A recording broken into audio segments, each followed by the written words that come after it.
So TechCrunch may seem like a repeat. We did Fluent News a few days ago, but TechCrunch, even though it is still just an aggregation, and you can see what I typically look at, which is the YouTube, it has video. So you do have your news aggregation here, and I imagine we'll have the same kind of space issues when we go to the iPad that we dealt with in Fluent. But I want to know how you can roll video onto the iPad and then maybe, hopefully, connect it. Right now, this is totally isolated from any of the articles. So how does an article look like when there's video related to it, and then vice versa? What does a video look like when there's articles related to it? So TechCrunch is interesting because it's a lot like Fluent News, which we did a couple of days ago, except it adds video, which you saw in the demo, and then it's aimed at a different audience. So first off, how do you deal with video on the iPad? So first off, because you have more real estate, you don't have to segregate the two. Right now, you either get news or you get videos. Yeah, I've got a swipe to go between the two. Right. So let's split the screen in half. Let's put your article up here. Okay. It can be an article that you selected, or if this is your home screen, some sort of feature that they're pushing, you know, the most recent, whatnot. Right. Latest iPad news or some... Sure. And then let's go ahead and segment off some different related content. So here, let's just start with YouTube. Let's show some YouTube videos up here. But it's related? Well, sure, yeah. Let's say this is an iPad article about the launch. This is launch day, or a week after the launch, some reactions. Right. These are pulling, tags from YouTube. Oh, okay. Because right now it doesn't have iPad. any kind of relation to the article. Right. Yeah. So this knows what you're reading. Okay. And you can even make it date sensitive. So these are connected. So it's not pulling some old iPad app demo that's theoretical. I mean, guy singing guitar to iPad. Right. Exactly. With cat kind of stuff. Yeah. Sure. So this is a relevant content that you would probably want to know based upon what you're reading. And these like thumbnails and the descriptions or something? Okay. Yeah, just like YouTube. Okay. Yeah. Okay. As a gadget lover, I love devices and gadgets just like the next guy. I want to know quick hits, even if it's not gadgets. I want to know some sort of, give me the headlines, the stuff that I need to know. Like other articles? No, kind of tech specs. So like about the iPad, I want to know screen size. Okay. I want to know how much it weighs. I want to know the physical footprint. Because I usually go read that on a separate Right, yeah. You're either going to website. Apple to find those things, maybe even how much it costs.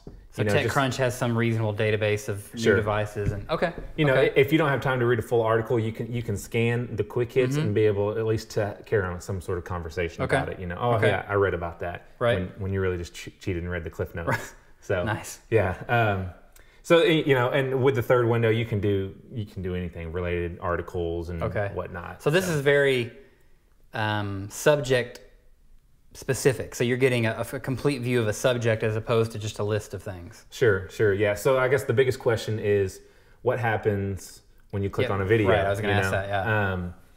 If you've got it horizontal, more than likely you're going to want the full screen.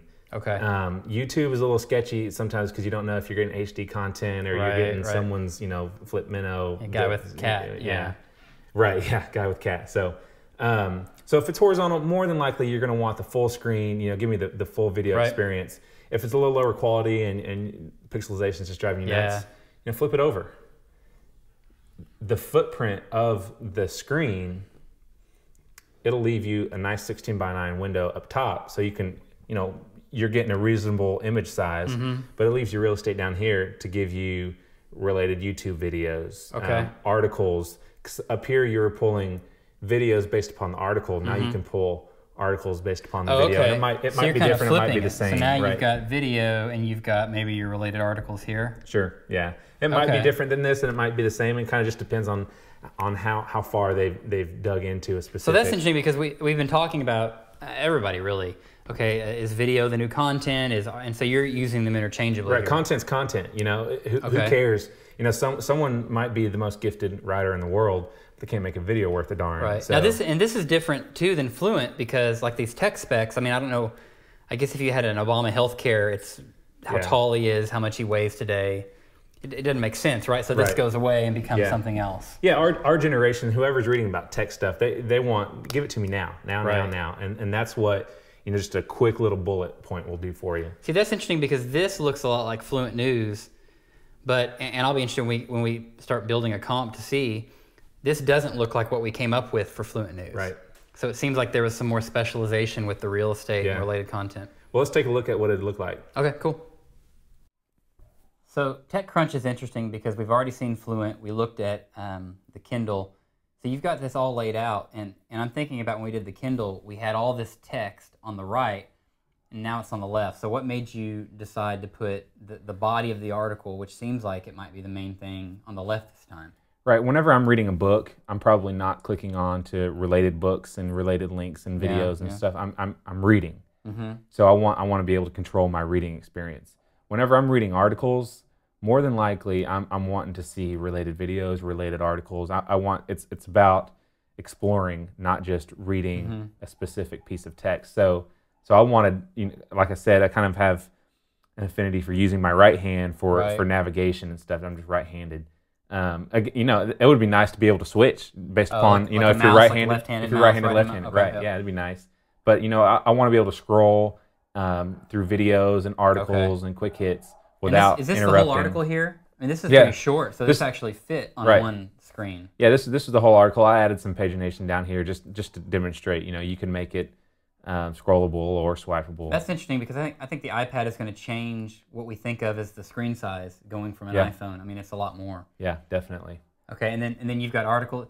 I think when we drew this on the board, we had the videos up top. Was that just arbitrary? Does it matter which is which? Yeah, I put the videos up top first. I'm reading articles, so probably the first thing I want to do is see other articles. And then second would be YouTube videos. Right. Right. And then once you click a YouTube video, it would take up the entire screen. Yeah, we talked about that. Right. Okay. Then go ahead.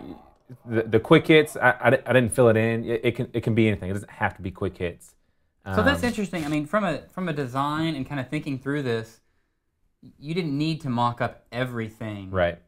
So I mean, I think I could code off this. I wouldn't need you to build in the quick hits. Yeah, it's storyboarding. It's kind of just setting off regions. So this region will have this functionality. This region will have another. This is just dropping text in. Right. And so do you think most of the value of this is getting the aspect ratio and the resolution right? Because it seems like you could do this on paper if you made sure you had the right size for the iPad. Right. Yeah. If you're going in, coding and you just throw out, I need my column to be 120 pixels wide. You don't know really what that's going to feel like. Yeah. I've done it at 120, 130, right. Yeah. You just keep bumping it up. 138. So I mean, it's a lot easier just to drag.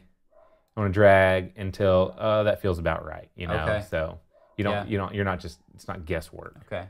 So Photoshop is not the magic bullet as much as having the size right and really seeing how things relate to each other. Yeah, definitely. Okay, cool. TechCrunch was really interesting from the point of view of thinking through usability. So even though on the Kindle it seemed obvious to put all the text on the right, when we took on TechCrunch, we actually had to change that. So we've got scrollable items on the right side, and the main text is on the left. And so this is really the takeaway is really know how your user is going to use your application. Get a couple of people to comment. How would you use it? And then design for that.